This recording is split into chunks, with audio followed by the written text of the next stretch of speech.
Hey guys and girls, Jimmy Houston here. I sure hope y'all are having a fantastic Sunday afternoon. Chris and I got to go to church with the kids at Keys Baptist Church today, and we had an incredibly great church service. Pastor Scott did a great job with the sermon. The music was good as always. I have a special love for listening to the drummer. They have a great drummer there at Keys Baptist Church in their praise band.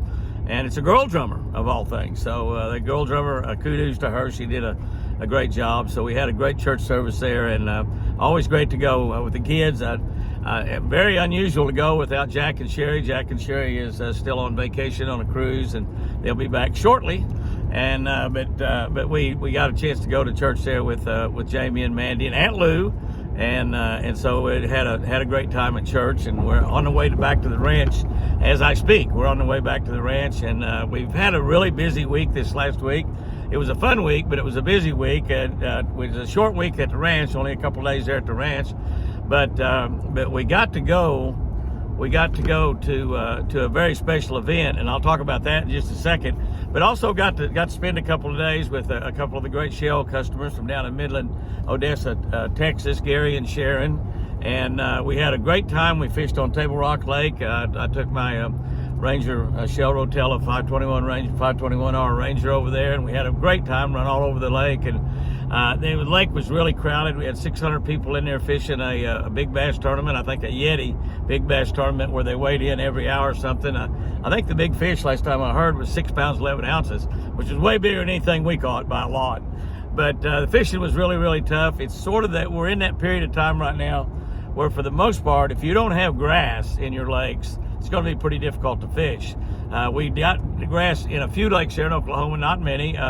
One that's right there close by Lake Tenkiller, just south of Tenkiller, is Kerr Reservoir. Kerr Reservoir's got quite a bit of grass in it right now. And I talked to my buddy O.T. Fears over at that event I was talking about, and he's been smoking them over there at Robert S. Kerr. Been really catching a lot of fish over there. Catching them on topwater baits and buzz baits mostly, and fishing in the grass. And there's a lot of grass there, he said. I fished that lake, done television shows on that lake, but it's been quite a few years, and hopefully I'll get over there maybe in the next month or two and do a show with O.T. O.T. was a great tournament fisherman, fished BASS, set a record of some sort up on, I think the record got broke, but set a record of some sort up on Santee Cooper in a tournament we fished there. I'm not sure I even made the money in that tournament. If I did, I just barely did. And O.T. won the tournament. He had one little hole that was just so good, and he'd go in there and catch a little bit of fish. He'd just sit there all day and not even fish, saving that hole till he could get back there the next day, and just did a remarkable job. But he was a great tournament fisherman for a long time. He's like me. He spends a lot of time fishing for crappie and other species now, but he still bass fishes a lot. Still extremely good bass fisherman. So, but he's catching them in the grass. So if you've got a lake around that's got grass in it, up north, nearly all the lakes have grass in it. A lot of the lakes in Texas have grass in it. The fishing's good. The lakes that don't have grass in it, pretty tough right now. Now, as that water temperature drops down, the temperature on Table Rock was 74 degrees. 74 degrees. It needs to lose about 15 degrees. Yeah, it needs to be down around 62 to 58. 58 is going to be the very best. That's when the majority of the fish are in shallow, feeding up on the shad. The shad, we saw very little shad yesterday. When we did, we saw giant balls of shad. These will break down into a little bit smaller balls as time goes on, and they'll be tighter balls of shad. And the ones we saw were right in the mouths of creeks. That's where you'll find them right now. That's where you're going to find most of the fish. You fish rocks if you got a bank that doesn't have grass. Fish rocks. Boulder chunk rock banks are probably the best. And but that's going to be your best bet on that. Topwater birch bait work really good. Spinnerbaits work really good. Spinnerbaits is good to throw in along those rocks. A lot of those fish will move in right on the bank. Pretty soon they're going to start moving in and having the giant fall feed, we call it, where they feed in on shad. Obviously, shad colored baits are the best to use. Red man spinnerbait and a chartreuse and white, solid white works really good. Nickel blade. And things like a rattling bait, a lipless crankbait, all-American rattler. Again, shad color, small crankbaits in shad color. The shad are full grown this time of the year, so the threadfin shad are 2 or 3 inches long. So you can use a bait that kind of simulates that. You're going to have a lot of good success. I wanted to, and I'll tell you a little bit about the event we went to. We went to the Bass Fishing Hall of Fame banquet. Now, they hold that every year, and they induct the new inductees in. Congratulations to all of the guys that were inducted into the Bass Fishing Hall of Fame. I listened to all of their talks, and they all did a fantastic job speaking, and most of them spent most of their time, a lot of their time, thanking other people for their success. And that's exactly what happens in life. We have a lot of people that are responsible for whatever success we may have in life. The ones that are out there breaking their backs, patting themselves on the back about their great success, probably are standing on a lot of other people's shoulders when they're doing that caused them to reach that success. And but most of those guys spend a lot of time thanking the people that help them, and not just thanking their sponsors, because many of them were tournament fishermen, but thanking friends and family and moms and dads and brothers and sisters that gave up time and effort, and a lot of times loaning them money or giving them money to be able to fish tournaments, and so it was just really great from that standpoint.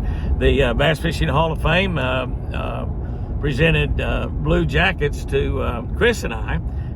We've been in the Bass Fishing Hall of Fame for a long time. Somebody told me that I was elected into the Bass Fishing Hall of Fame in 2002. My gosh, it just doesn't seem possible. That's so long ago. But it's just an amazingly long time. And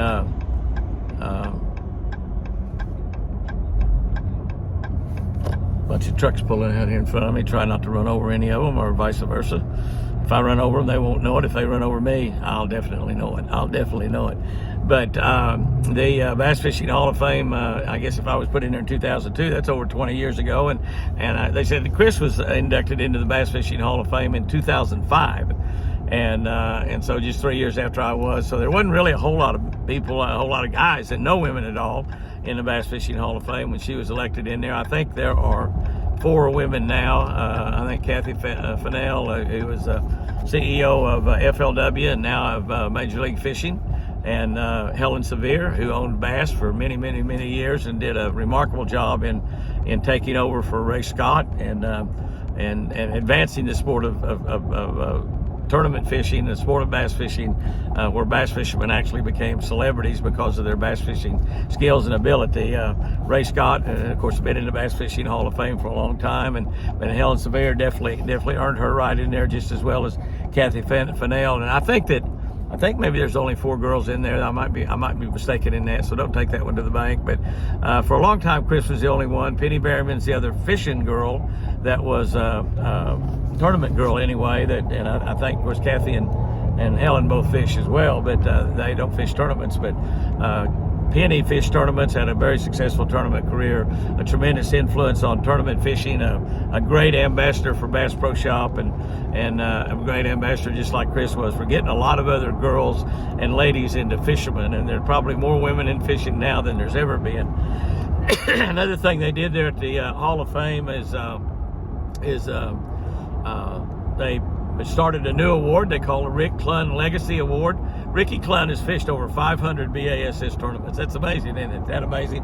So they started a Rick Clunn Legacy Award, and Rick Clunn himself was the first winner of that Rick Clunn Legacy Award. And then I guess they'll be giving a Legacy Award in every year now from as goes on. And it's not only great fishing ability, which if you get in the Bass Fishing Hall of Fame as a fisherman, you have to have great fishing ability. There's other people in there, boat builders and individuals that had tremendous impact on the industry, television people that were not the television personality in front of the screen, but people behind the cameras and behind the shows and behind the editing and all of that.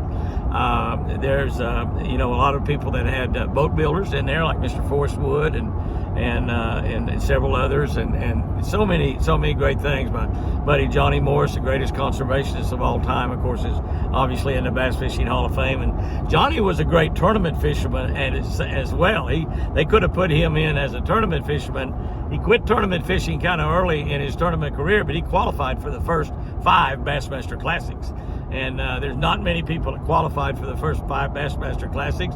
First of all, they only took 24 people at the Classic back in those early days. Most all the Classics I fished took only 24 people, and later in my career there would take 50, but now I don't know how many they take. They take 40 plus, I don't know, it seemed like it was 60 or 70 people there this year. I don't know how many, but a lot make the Classic nowadays.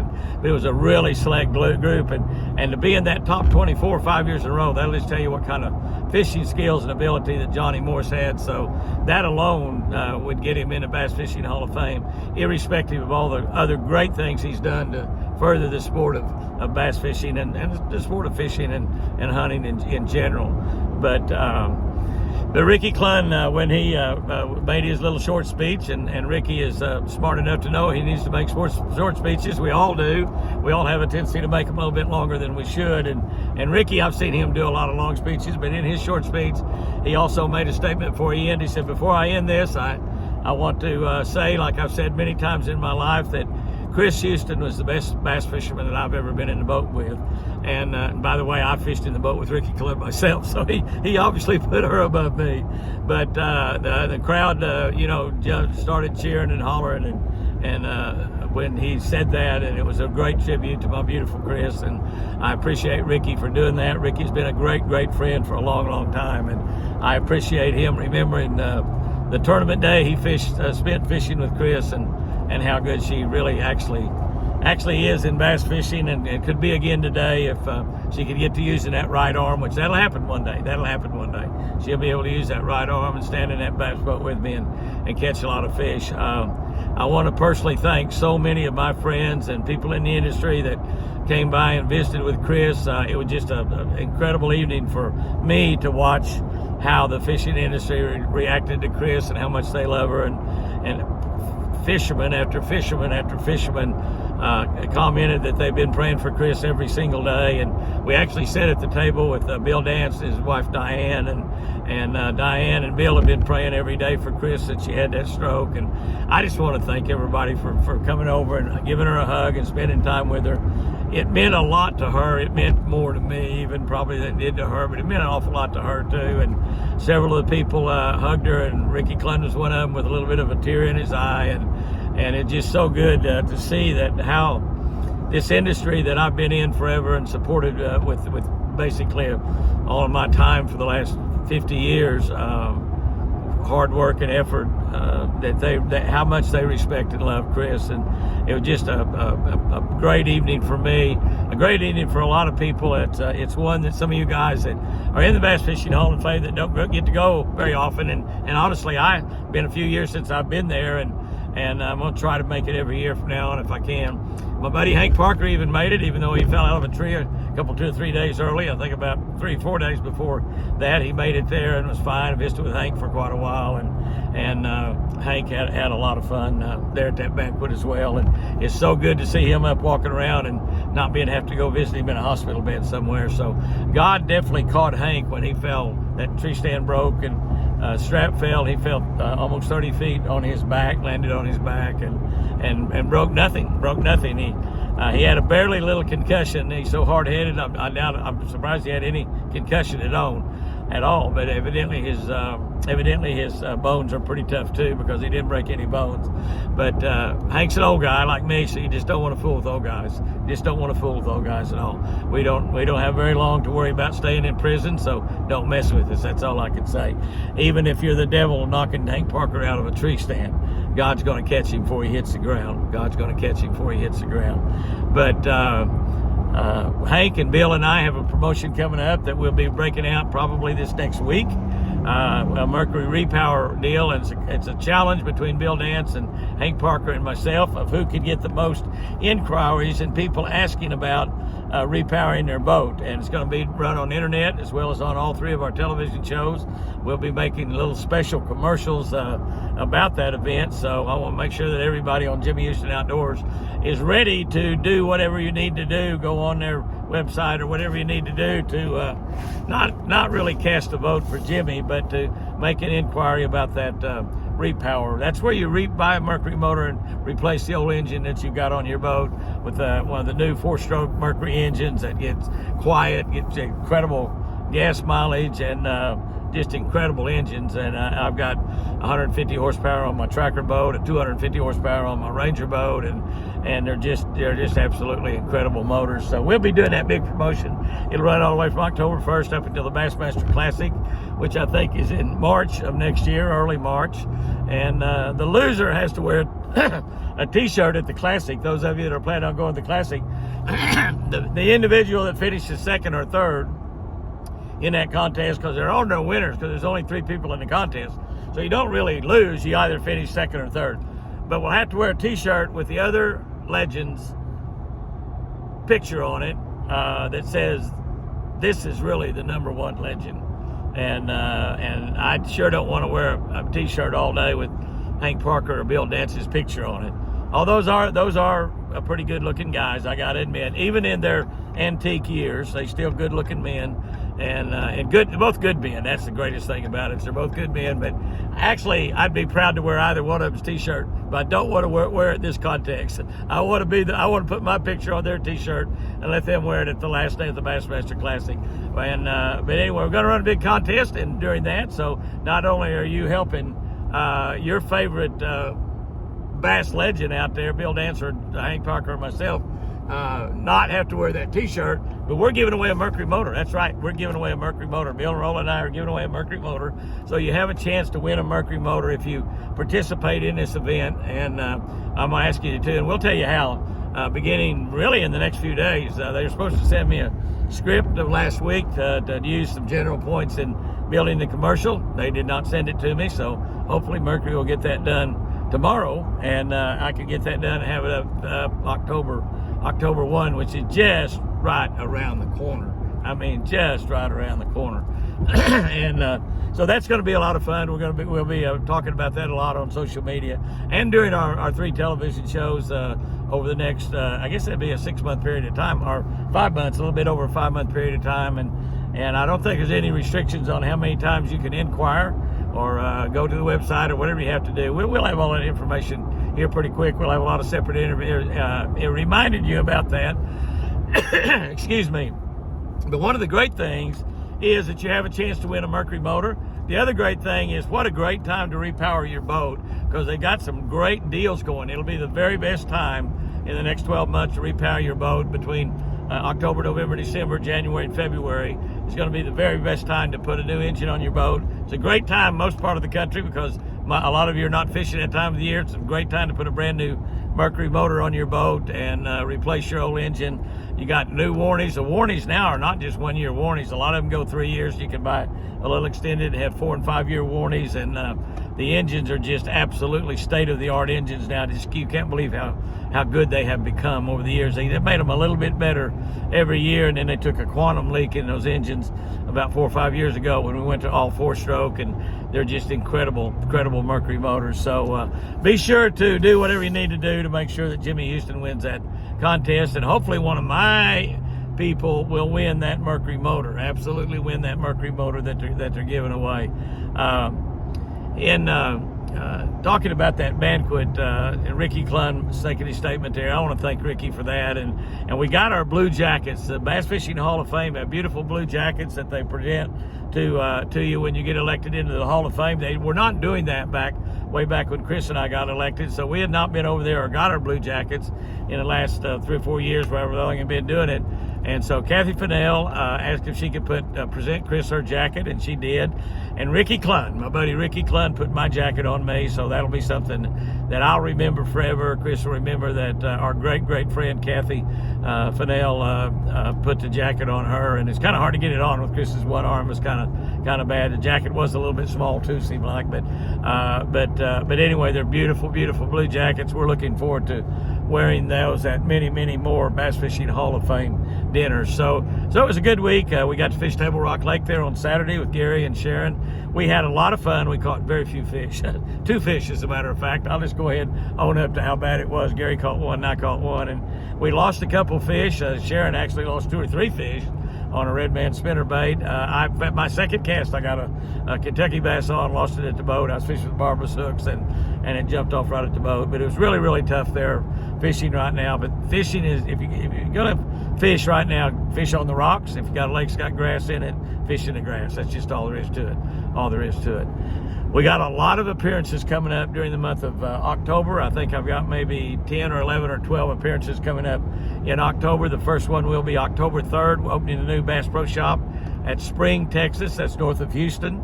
A beautiful, beautiful store, and I'll be there along with Roland Martin. I think Kevin Van Dam's going to be at that tournament as well. Mr. Johnny Morris himself will be there. Absolutely the greatest conservationist in the history of America. Several other people will be there. I don't know who all's on the list, but there'll be several other people there as well. The store will open at 6 o'clock. IMC the opens for those stores, and the opening ceremony lasts about 30 minutes. You'll be able to get in the store about 6:30. All of us that are there will be in an autograph line. We'll be signing pictures and taking pictures, signing autographs, kissing wives, kissing babies, and doing all kinds of fun stuff. They will have the greatest sales of the year going on there. A goodly percentage of the money you spend there on that night, next Wednesday night at Grand Prairie, Texas, Spring, Texas. I might have said Grand Prairie a minute ago. Grand Prairie we've already opened. It's already open. But Spring, Texas, just north of Houston, Texas, a good percent of the money that you spend there will go into conservation.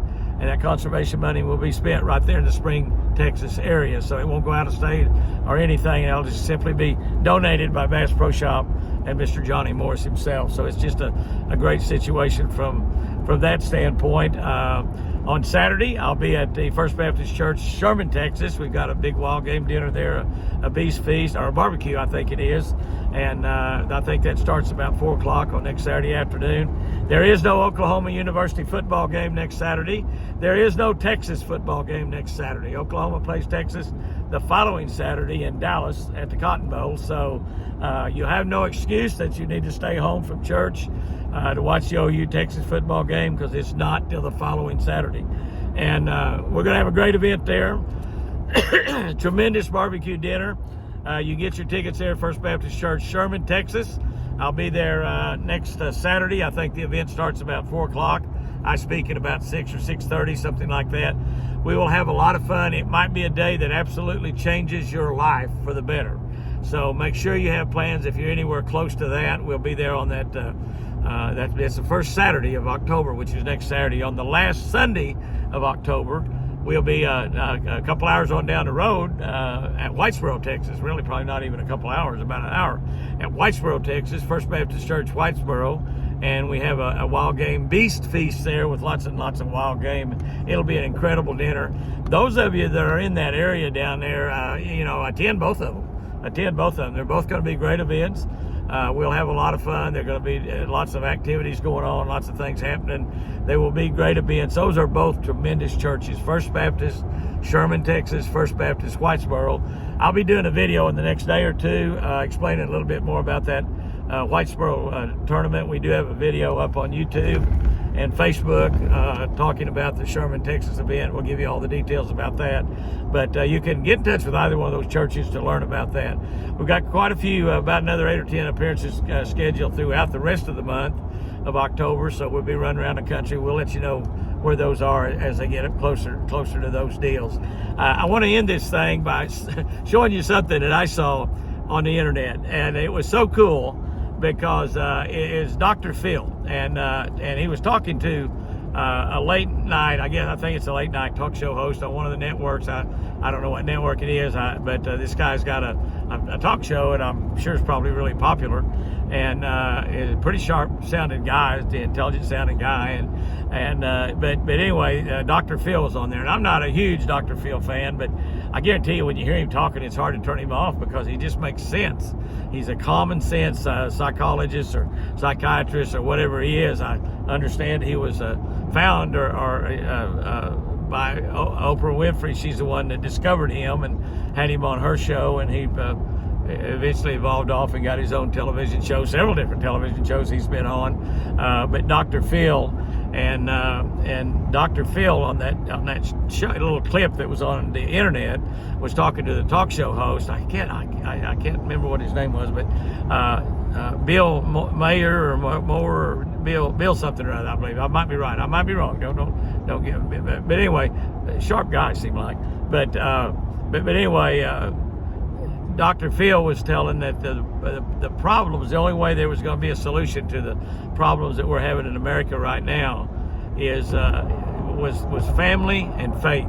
That's the only two ways: the restoration and the building back up of the American family, and of course building up of faith here in America. Faith, family, and faith. And we have a significant group of people here in America that are trying to destroy the middle class. They're trying to destroy the family, period, and going into groups of different people, but not families, and trying to separate families in any way they can by race or color, and quite honestly, most families in America are mixed racial families. So, but they try to separate them by the politics, by their race, by their color, by their gender, by whatever, and some of them even change their genders around. But we need the restoration of the American family, where the families all get along, they all love each other, and they can't be separated by political parties. They can't be torn apart, and they can't be torn apart. Even the middle class people, we're having a losing more of the middle class people in this country because of the high prices of everything and the way things are going in the country. But Dr. Phil was talking about we need a restoration of the American family, and we need a big uptick in our faith. Our faith needs to be stronger, and we need to have more people of faith. That will be the solution to solve the problems that we're having in America right now. And the talk show host really sharply, he said, I have to disagree with you a little bit. He said, I have no family. I have no family. And he said, the world knows that I definitely have absolutely no faith. And Dr. Phil looked over at him and he said, well, obviously, definitely, you will not be part of the solution. and it was about the cutest thing I'd heard, and the whole crowd had roared, and I don't know what the talk show host said after that, but yeah, I never thought about it that way. But if you don't have a good close-knit family, and if your family's been torn apart by whatever, try to do your best to put it back together. If you don't have faith, if your faith's not as strong as it can be, in order to be, Dr. Phil was right. I believe that's the way that we solve whatever problems we have in the country. Not necessarily at the ballot box, not necessarily about who we elect president or governor or senator or congressman or whatever, but how we interact with our own family and how we interact with our God. And if we strengthen the American family, if we strengthen the American faith in God, you will be part of the solution. You've heard me say many times, I pray when I start each day, Lord, let me be part of the solution, not part of the problem. And I'm thinking that if you don't have strong family ties, if you don't have strong faith, you definitely might be part of the problem. And as Dr. Phil said, you're not going to be part of the solution. Definitely not going to be part of the solution. So have you a great week out there. Be part of the solution, not part of the problem. And hug your wife, hug your kids, hug your brothers and sisters, your aunts and uncles, grandma and granddad. Strengthen the American family. Strengthen your faith in God. One of the best ways to strengthen your faith in God is just talk to Him. Talk to Him. Talk to Him. Tell Him how important He is to you. Go to church on Sunday. When you go to church on Sunday, you're showing God that He's important in your life, and you're showing God that other people that are there at church are important in your life also. That's what you're showing God when you go to church. And you can be a Christian without going to church, but if you don't go to church, you might wonder if you're actually a Christian at all. So have a great week out there. Have fun. Fishing's going to get better as this water gets cooler. And if you've got a lake that's got grass in it, go out there and whack them tomorrow. Have fun. Remember, I sure do love you.